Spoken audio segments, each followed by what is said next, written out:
պատմի, ոնց ես գնում ջուր բերելու։ Էշա։ Ուր ես գնում։ Այնտեղ։ Ամեն օր քանի անգամ ես գնում։ Երկու։ Ոլովաս կանենք, բեն անենք էշա տրետ ինքա։ Երրորդ հազարամյակի 5-րդ տարում այսպես են ապրում Մարտակերտի շրջանի Մաղավուզ գյուղի բնակիչները։ Ավանակով կամ ձեռքով ջուր կրելը նրանց առօրյայի հիմնական բաղկացուցիչն է։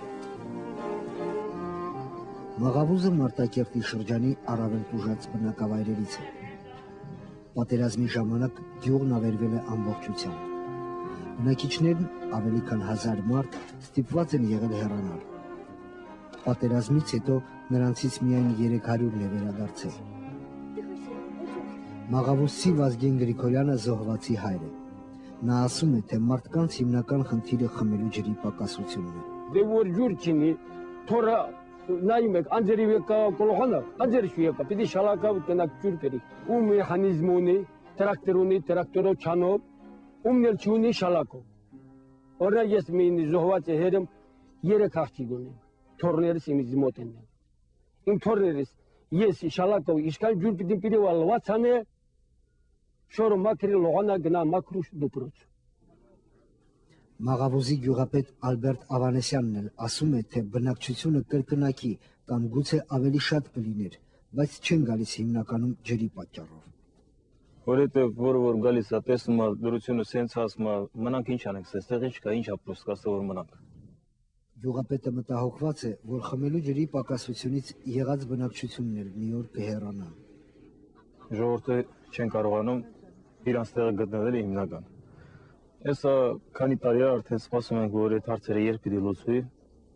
բայց դա մեզ համար շատ մեծ պրոբլեմ է։ Մենք արդեն դրա համար ենք բողոքում, որ ջուր չլինեն պատճառ կարող գյուղից մեկ էլ նորից սկսեն հեռանալ։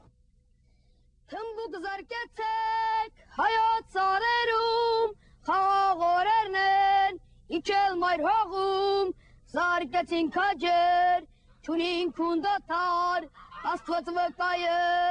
կրվին մեր արդար։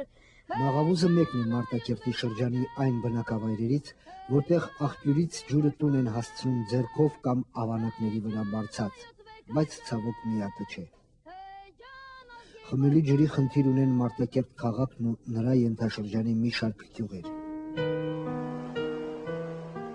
Այս հարցը լուծելու համար պետք է օր առաջ կառուցվի Խոտորաշեն Մաղավուզ Մարտակերտ ջրագիծը, որը լեռնային աղբյուրների ջուրը կհասցնի ծարավ բնակավայրերում։